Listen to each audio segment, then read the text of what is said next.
kahalagahan ng science-based flood management ating pag-uusapan kasama si Dr. Mahar Lagmay, Executive Director ng Project NOAA.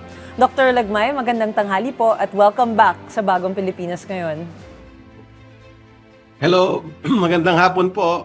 Thank you for inviting. Okay, Doc, nagsimula na ang collaboration ng mga eksperto natin, no? Eksperto natin sa pamahalaan para sa Oplan kontra baha. Hingi lang po kami ng update sa proyektong ito at paano ito naiiba sa mga nakasanayang flood control projects natin. Okay, magandang tanong yun. Bali, itong Oplan kontra baha ay meron mga tinukoy na mga lugar. Karamihan dito yung mga cities sa Philippines. Siyempre, kasama na dito yung mga city dito sa Metro Manila, yung Cebu, doon sa Bacolod, meron din sa Naga, yung Cebu ba na nabanggit ko na ba, no? Yung mga lugar na yan ay mga tinitignan, plus many other cities. Sa kasalukuyan, ang mga involved dito ay hindi lang national government at hindi lang yung Project NOAA at saka UP Resilience Institute, which is part of the academic community, no, yung University of the Philippines, through yung dating tinatawag na Project NOAA, which is now the UP NOAA Center. Kasama din ang private sector. Yung private sector ay nagde-dredge pala ng mga ating mga estero, mga sapa, tsaka yung mga malalaking ilog para mas magaling na dumaloy yung tubig. Pero alam naman natin, ang baha ay hindi naman hindi naman isang dahilan lang bakit nagkakabaha. It's a combination of many factors, no? Like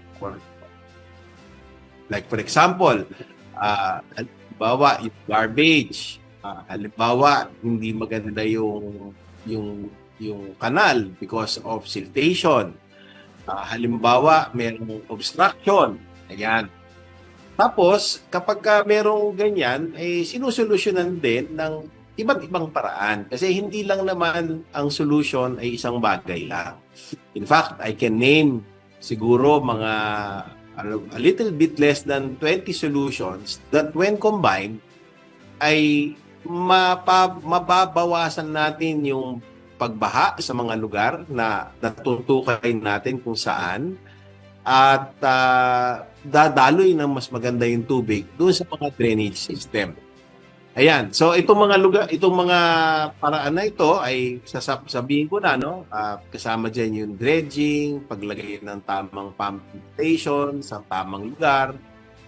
Kailangan diyan yung mga pagtatanim ng puno, mga nature-based solutions, retention basins, detention basins, mga bioswales, mga parks that accommodate the absorption of rainwater, and so many more. Ayan po, yun ang pagkakaiba ng Oplan kontra baha. At isa siguro na magandang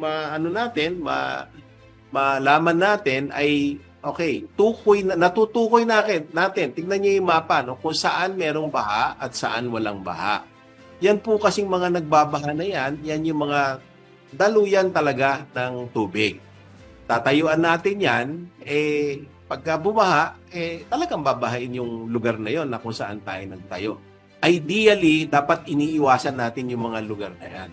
So ngayon, ang ating Oplan kontra baha ay hindi lamang yung direksyong iisip tayo na maglagay ng dike, magtanggal ng basura. Mas comprehensive po ang ginagawa natin, mas may scientific basis, targeted, para yung ating investments ay hindi nasasayang. Okay. Well, Director, nabanggit mo nga na kailangan merong nakabatay sa science ang paglaban sa baha. Pakipaliwanag po, bakit po mahalaga yung paggamit itong mga datos na to bago magpatayo ng mga flood mitigation projects para po mas maunawaan ang ating mga kababayan? Bali, nawala yung audio nyo, no? Pero susubukan kong sagutin. Ngayon ay nagko-coordinate kami sa DPWH.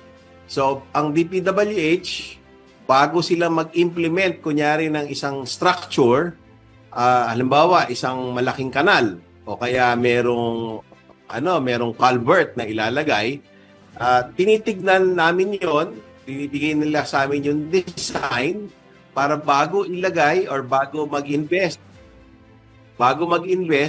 ay nakikita na namin kung effective siya o hindi. Ganong kadami ang ibabawas na baha, ganong kabilis dadaloy yung baha, mawawala yung baha, and so on.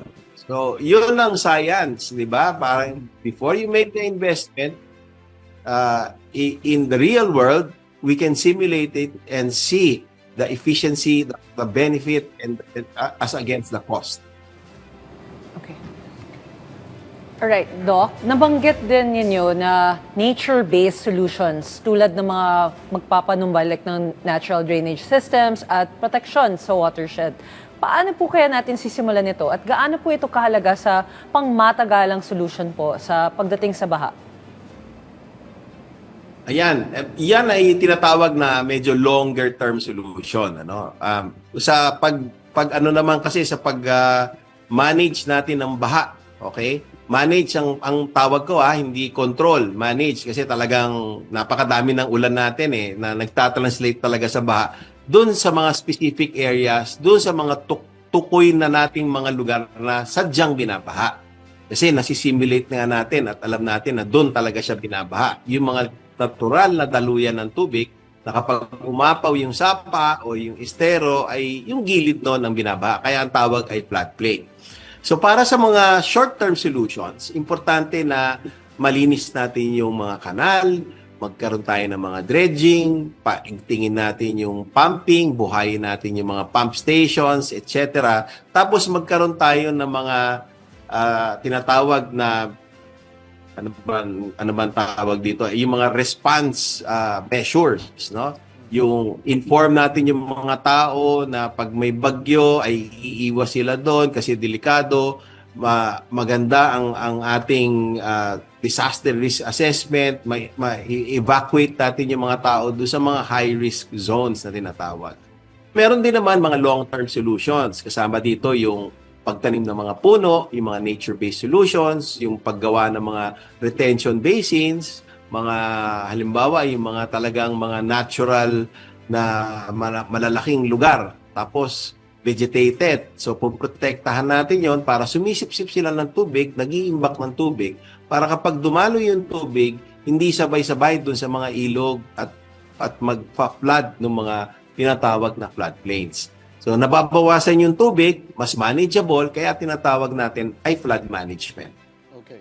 Now, Director, speaking of flood management, may mga ilan po tayo mga kababayan na nabibigla dahil ang katwiran nila, dati daw po, yung kanilang lugar hindi naman binabaha. Pero ngayon kagaya po dito sa may bandang Quezon City, sabi po nila bakit binabaha na ngayon, konting ulan lang. I mean, sapat po ba yung mga flood mitigation projects gaya ng DK, drainage at pumping stations o sa inyo pong pananaw ay kailangan pa ng ibang solusyon? Ay, yun na po ang sinabi ko. Hindi pwedeng isa lang ang solusyon, hindi pwedeng dalawa lang. Multiple solutions covering the entire watershed. At yung mga talagang binabaha dati ay mas gumagrabe pa because of climate change. And yung sinasabi na hindi binabaha ay baka naman binabaha dati pero 100 years ago yung huling pangyayaring ganon. Kumbaga ang return period niya every 100 years ang probability. So hindi pa nangyari pag nagbaha dahil masyadong malakas yung ulan. Katulad nung nangyari, let's say, 100 years ago, ngayon ay babahain siya. So, yun siguro yung mga sinasabi na dating hindi binabaha, pero ngayon binabaha. Hindi ba po pagka nagka-disaster, sinasabi nila, first time nangyari to, hindi namin akalang ganito. So, ibig sabihin yan, yung naranasan nila ay hindi enough, no? Para mag-account noong bagong nararanasan ngayon dahil malalaki yung mga pag-dump ng tubig ulan ngayon dahil nga sa climate change at saka yung mga malalaking ulan na yon ay matagal lang nangyari. Okay. Sir, sa panahon ngayon na mas nagiging unpredictable ang ulan at mas nagiging matindi ang mga bagyo, in a nutshell po, paano po dapat mag-adjust ang bansa sa flood management strategy na ito? Paano mag-adjust? Well, unang-una, talagang kailangan ma-educate yung mga tao, di ba? Na dapat umiiwas tayo doon sa mga lugar na sadyang binabaha, yung mga floodplains. Nagagawa yan kapag tama ang land use planning. Kapag tama ang land use planning, yung settlements, yung critical infrastructure, yung mga schools, mga hospitals, etc., ay zinozone mo yung lugar na yon para wala sila dun sa mga hazardous area.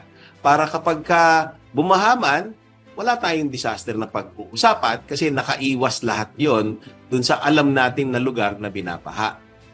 Ayan. So, yun ang pinaka-importante. Pero sa mga highly urbanized areas na talagang nauna yung pag-settle natin dito, pagtayo ng mga bahay bago natin nagamitan ng tamang teknolohiya para makita natin kung saan yung binabaha, yun kailangan mas iba ang ating approach, di ba? Dapat ang approach natin diyan ay siguro mas technologically advanced, mas more on not clogging the drainage network, yung pagtapon natin ng basura, palagi natin dapat dinedredge yung ating mga ilog, tapos awareness na itong mga lugar na ito ay delikado para kung sakaling magkaroon ng malaking pag-ulan or bagyo na magbabaha ay ligtas ang mga tao.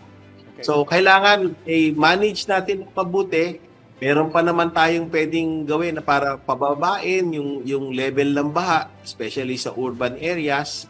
Kapag nangyari yon ay hindi masyadong malaki ang pasakit ng mga taong nakatira doon sa floodplains. Kaya nga tinatawag natin na flood management para kung sakaling binahaman sila dahil nandun sila sa floodplain, mabilis huhupa yung baha, mabilis mawawala yung baha at hindi ganun kataas yung baha. Okay. Director, malaki po ang papel ng mga lokal na pamahalaan pagdating po sa flood preparedness. From your perspective bilang eksperto po, ano po ang madalas na pagkukulang na dapat tutukan nito bago pa man dumating ang matinding pag-uulan para po maiwasan ang malawakang paglubog sa baha? Malaki na ang advancement natin in terms of response, at saka preparedness ng mga ating mga local government units. Gawa ito ng batas, di ba? May batas tayo Republic Act 10121 na kung saan kailangan mag-establish ng mga local DRRM units, offices, di ba? At yan ay nakikita natin nabubuhusan ng pera for response measures, yung education ng mga tao, pagpaplano, pag-anticipate ng mga pagbaha.